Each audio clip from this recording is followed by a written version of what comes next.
society as a whole. And in that regard, I'm particularly excited about the support we are getting from President Ropke and his team, because it gives us the possibility to show to our people, to show to all the stakeholders in our country, not through us, but through a relevant body in this amazing complex in Brussels, how important it is to understand that the way towards the membership is a way of the whole society, not just several actors. And consultations with civil society organizations as a normal and regular exercise on every key initiative related to the process are a must. And we look forward that through this engagement, through this involvement, these consultations become much more substantial, and that this interaction within our society becomes much more relevant. So with the soon-to-be joint consultative committee, we will establish another mechanism of dialogue with EESC, aiming to consolidate further our cooperation. This is also a testimony of our eagerness to do everything in our power for the acceleration of the accession process. And it gives me great pleasure to meet today here and to start the day, by the way, from here, under the spell of this committee that has been since the very beginning not only an active player in the accelerated integration approach, but also very, very open and kind to us. So, to put it very bluntly, getting to know by facts that Brussels has a heart is always good news. So, thank you very much. I'm not going to go longer. I'm simply ending here by expressing my gratitude to Oliver, to his excellent team, not just for what they do based on their job description, but for what they do beyond the job description, which is somehow a personal involvement to help others to improve and be better. Thank you very much. Yes, dear ladies and gentlemen, dear Prime Minister Rama, first of all, I'm truly grateful about this visit today, because this is a big day also for our committee, and I think it's also a big day on the way to accession to the European Union for the Western Balkans and especially for Albania. Last week I had the honor and the pleasure to lead a delegation to Tirana. We had a lot of meetings there with Prime Minister Rama, with his team, with a couple of ministers, with Chief Negotiator Duka, and also with the civil society, because we are the advocates of civil society and of social partners. And the message of all of them was clear. There is an overwhelming support for the enlargement to access the European Union. And I think we cannot allow to disappoint these aspirations anymore. This is the reason why we took the decision to implement one of my main priorities in my manifesto, to implement the so-called enlargement candidate members initiative. And once again, I appreciated very much, the whole House appreciated very much, that Prime Minister Rama, alongside Prime Minister Spajic from Montenegro, participated in our inauguration session in February this year. And since this inauguration session, we have made significant progress with the involvement of civil society representatives in our daily work. When it comes to Albania, we have 18 enlargement candidate members from trade unions, from employers' organizations and civil society. They worked already on two very important opinions together with our members on the future of cohesion policy and about other matters. So I think this is already today, at the very beginning of this initiative, a success story. I have also to say that we are absolutely grateful for the support of the European Commission, and especially for the support of Commission President von der Leyen personally. And we hope that at the end of this pilot project, we not only hope, we are absolutely determined to continue this project, because I think we cannot disappoint these countries anymore. On the contrary, our position was always clear. The accession procedure must be merit-based and must be predictable, but the methodology must be gradual, a gradual involvement of candidate countries. And this is actually what we do, and we are pioneering this methodology in our house. I could see last week in my meetings in Tirana that Albanian civil society is absolutely eager to foster this involvement. And here I come to the second point. I think it's now time, it's really time to make the next step and to establish the JCC, the Joint Consultative Committee, which is the body that should monitor and also advise the enlargement process together with institutions, with governments, and with members from Albanian civil society and from the EESC. We, from our side, we are ready. We have the legal base. We just need to appoint the members in an inclusive and transparent manner, and then we can start. And I think it should be now really the kickstart to make this next step. I wanted to say that yesterday in our plenary session we adopted a resolution for the next legislative term, and I'm glad that also in this, I would say, main resolution for this mandate from our committee, our approach to integrate candidate countries and their civil society as soon as possible in a gradual manner is also enshrined. There is a clear commitment, and we call also upon other institutions to follow this example. We had also another opinion that was adopted yesterday on the access of the Western Balkans. It was an exploratory opinion for the Hungarian presidency, and here again the same approach. We also highlighted the important function of the Joint Consultative Committee. So to conclude, while the pace of EU integration may be slow, we must ensure the process remains transparent, results-oriented, credible, and we have to keep the momentum. We have to keep the momentum, and therefore I'm so grateful that Prime Minister Rama, dear Eddie, you are here. I know that you are a strong supporter of our committee, and I just can say we stand also with the civil society of Albania to support your aspirations to join the European Union. Thank you. Thank you both, and now we open the floor to questions. Tomasz? Yes, Tomasz Bielecki, the Polish journalist of Polityka. I have the question to the President on this pilot project of having enlargement member states representatives in the committee. When this pilot project could be transformed into the permanent one, and what are the conditions to do so, and how do you see the impact, if there is any, of your initiative on other institutions here in Brussels? And to the Prime Minister, I have a question on simply one on the Joint Consultative Committee. When do you expect it to start to work? Shall I start? Okay. Yes. Well, our pilot project goes until the end of the year, and we are absolutely, as I said, we are absolutely clear. We want to continue this, and the idea is to have a prolongation for the next year. But at the same time, we are already looking in a mechanism to have here a permanent structure. So we are working on this. It depends in the end on the EESC, because we have to decide about this. We decided autonomously to have this enlargement candidate members initiative, and we will also decide about the continuation. Of course, we have to clarify some budget questions, but to be very honest, I think we shouldn't be small on such a big political question.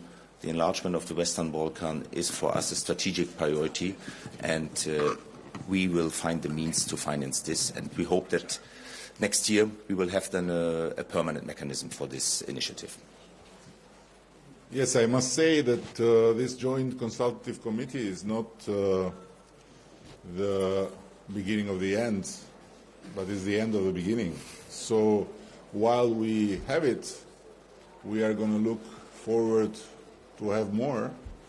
And by the way, today we will present, based on this fantastic experience and based on the very tangible results, which is both sides are smiling. Nobody is getting nervous. A written request to President von der Leyen with 152 demands to get further access in 152 directions of this labyrinth of I don't know how many thousands of directions it has. But we have to go like that, because our understanding is that it cannot be like a space or like a time between nothing and everything.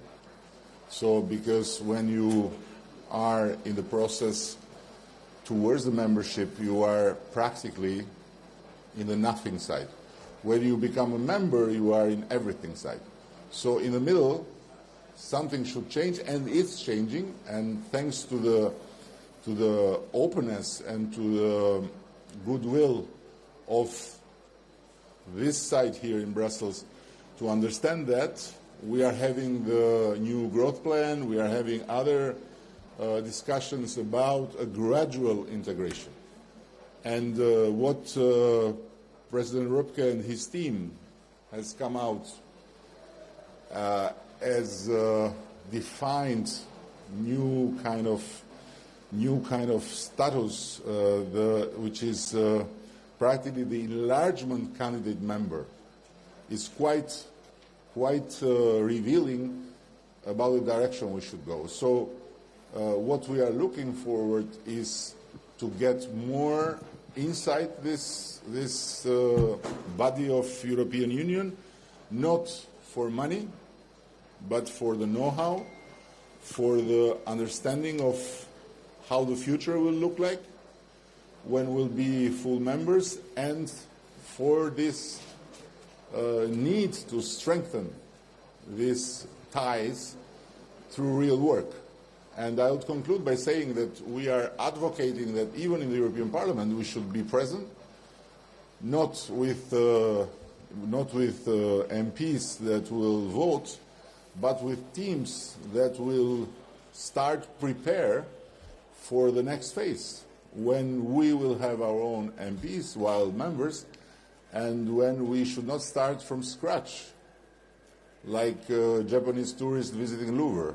We should already be inside with the statues, waiting for the real people to come, no? Thank you. Euronews? Yeah.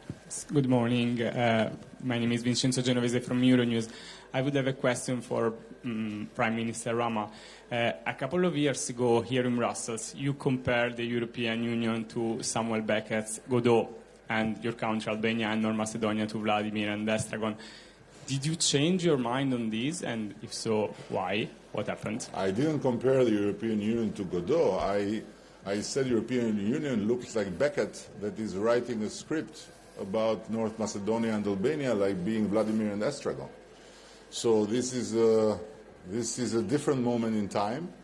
So European Union has moved from being our Becket.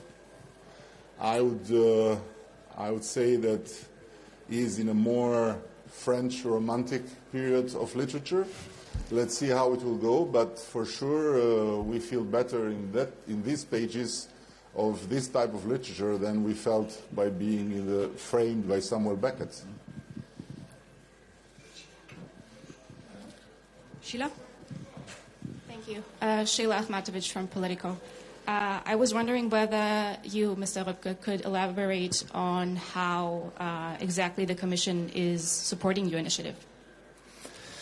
Well, we elaborated the program for the enlargement candidate members. We have a fully fledged program which is now in place, and the Commission is supporting it via projects from the Commission financing the attendance of enlargement candidate members. So the financial support comes from the European Commission, and it was granted personally with the letter from Commission President von der Leyen, and we received the support, of course, directly from Commissioner Vaheli and his Directorate General, and from Commissioner Schmidt.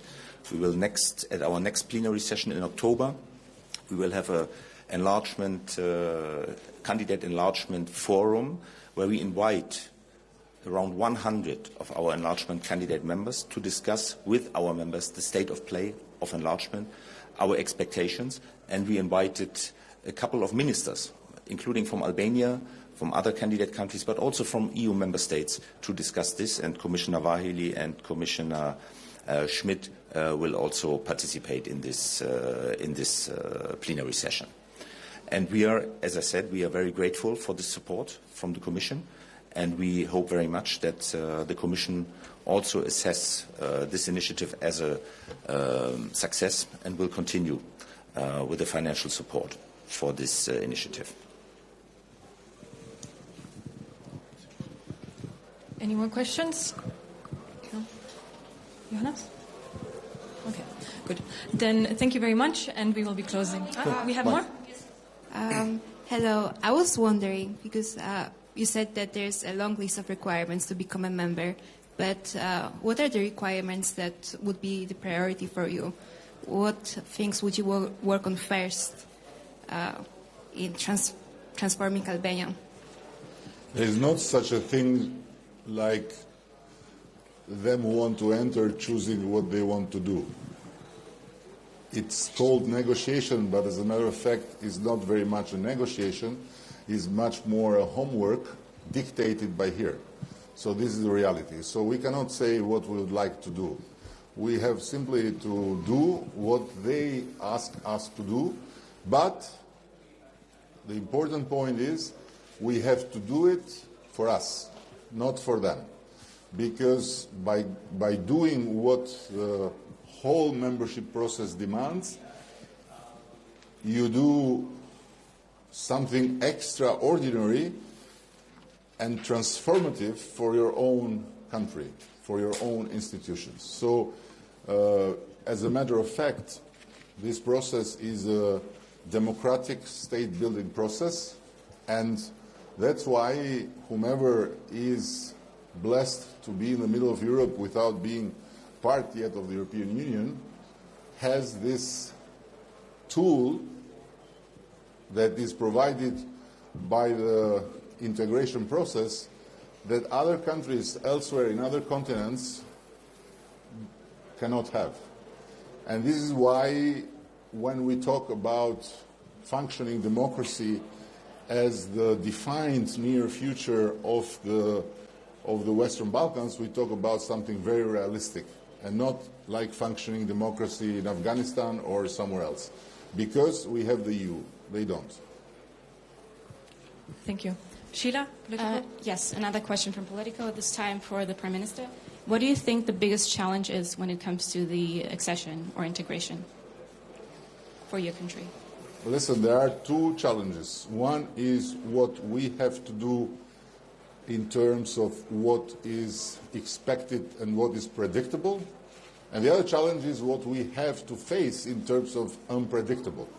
Meaning, when you work with the Commission and when you go through this process by the book, everything is predictable.